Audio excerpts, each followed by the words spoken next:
What advice would you give to an early stage SaaS business if they're bootstrapped? A little bit different if you're B2B or B2C. Most people in the StartupSauce community are B2B. So I'm going to mostly focus on B2B SaaS with this answer. But if you're bootstrapping, you can't afford to go for years and years and years before you make any money out of it. I don't think you can bootstrap a consumer internet business. I think bootstrapping a marketplace is really difficult. I think bootstrapping freemium is pretty difficult. I think I did a video on that a while back as well. That's a hard thing to do and probably something you should never do. But if you're bootstrapping, you need something that is going to generate revenue quickly before you've really optimized your website, before you've got all your marketing collateral and lead magnets and follow-up sequences and all that stuff. That's all great. Most people don't have that immediately, and they can't wait 6, 12, 18 months to develop all that before they start selling it. So there's a bit of a blueprint that I tend to, this is a general blueprint. So, your mileage may vary, but I'll just kind of outline it for you. So you should start with cold email. The reason you start with cold email is because it's cheap and it's fast and it's targeted. So you can literally reach out to the exact person and the exact company that you want to work with. Quite often people say, "Oh, I'm getting all these leads coming in, but they're too small or they're price sensitive or whatever." It's like, cool. Inbound stuff, you catch what you catch. With outbound, with cold email, cold calling, you can go after the companies that you want to work with, and that's a big game changer because you can go after companies that have the money to just, yeah, sure, we'll pay for it. It's a much easier sell, and it's probably more lucrative than trying to squeeze money out of people that really are very price sensitive. So if you start with cold email, if you're B2B and you've got a decent annual contract value, so a customer is worth, say, more than $5,000 a year to you, you can just focus on directly reaching out to customers, get them on a call, sell to them directly. The beauty of that is that even if your website looks like crap, it doesn't matter because they're probably not going to look at the website. You're going directly from email to a phone call. Everything else is just irrelevant. So you can,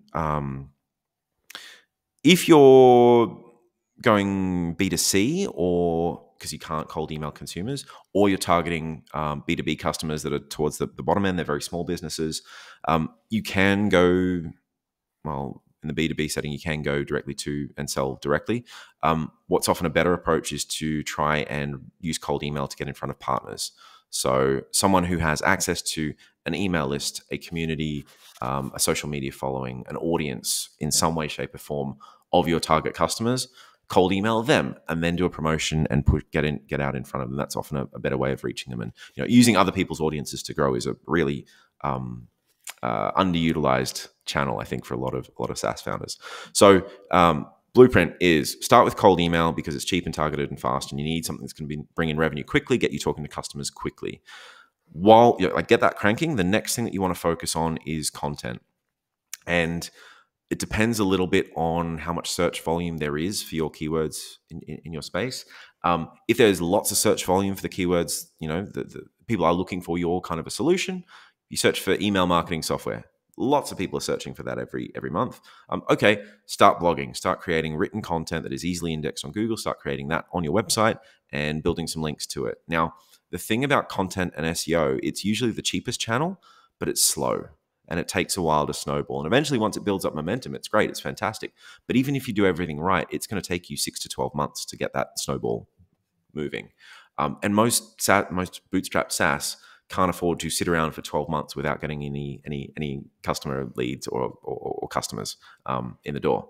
So that's why we start with cold email, because it's faster. So you do cold email, then you do content and SEO. If there's no search volume in your space, maybe it's a new thing, maybe it's just something that people don't think to search for, maybe it's the kind of thing that people don't realize they need until they see it.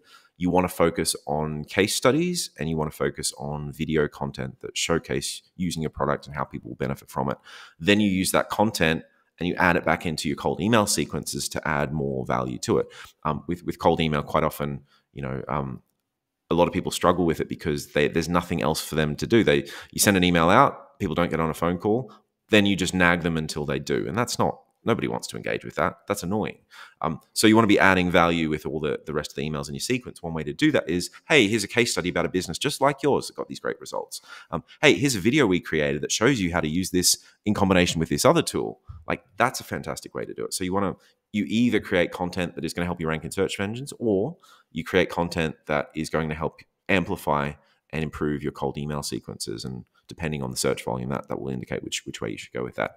The third thing that you want to do, regardless of whether you're B2B or B2C or anything in between, is you want to look at partnerships.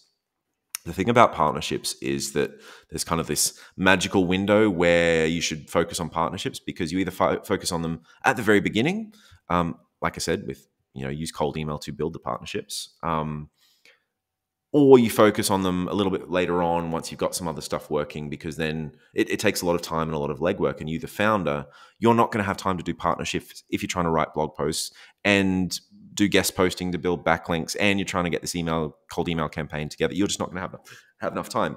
So until you're at a point where you can get someone else to do one of those things, you either do partnerships at the very beginning, or you do partnerships after you've got those other two channels working. But partnerships can take multiple different forms. You can find people who are affiliates and they're going to promote your product for you. You give them a cut. You can do content-based partnerships. So find people that are selling to a similar audience, and hey, it could be a guest post. Hey, I'll run a webinar for your audience, so you've got some interesting content to invite them to and engage them. Hey, I'll speak at your event.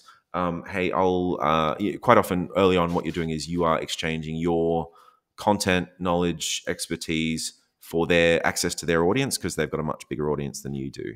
I've got a friend who has a really clever tactic, and I recommend this because it costs no money. But once you've got a little bit of an email list, like a few thousand people on it, go and find people that are around about your size, or they have a similar sized email list or social media following or audience in some capacity, and you do a shout out for shout out. So you say, hey, email this to your audience and I'll email about you to mine, and we both win. And you do that deal every single week, or even multiple times a week with every different partner. So he does it on a Saturday. He sends one email out every Saturday, which means that in a year, he is getting access to 52 other lists with a similar audience on those lists. There's going to be some overlap. Some of the people on his list are already going to be a part of that list. Some of the people on list A are going to be a part of list B. But when you add them all up, he's suddenly getting exposure to lots and lots of other people, and it costs him nothing. It's just a bit of legwork involved in organizing that. It's a great marketing tactic that not many people utilize. Hey, it's Ryan here. If you liked that video, please click the like and subscribe button somewhere down there, and check out the full interview right over here. Go on, click it. You know you want to.